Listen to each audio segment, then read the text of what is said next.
Gaganapin dito sa Pilipinas ang Pole Vault Challenge. Nasasalihan ang pinaka-magagaling na pole vaulters sa buong mundo.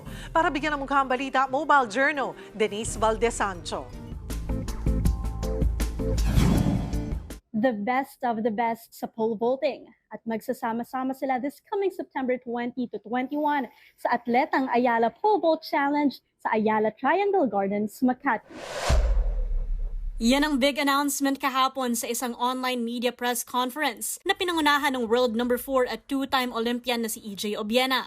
We are so excited to bring an event such as this to Philippine shores. This has been a dream to bring a world of pole vault into Philippines, as I hope this could inspire future generation of athletes. First ever ito para sa Pinas at inaasahan ang pagdating ng top pole vaulters kabilang na si Mondo Duplantis at syempre, Obiena himself.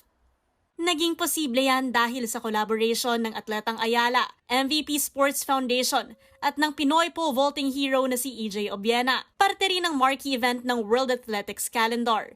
Dahil sanction dito, may ranking points pa rin ang participating athletes. Kwento ni Obiena, unang salang pa lang niya sa Europa dati, alam niyang gusto niya nang dalhin ang mundo ng pole vaulting sa Pilipinas. This event is something, it's almost like a baby of mine that finally I can see through. And definitely, I'm not gonna miss this for the world. Para sa Atletang Ayala, magandang opportunity itong dating aspiration lang ni EJ. And when EJ mentioned we had an opportunity to bring a world-class sporting event to Makati, we saw this as an opportunity to bring a competition that can inspire many top athletes in the country to take on challenges.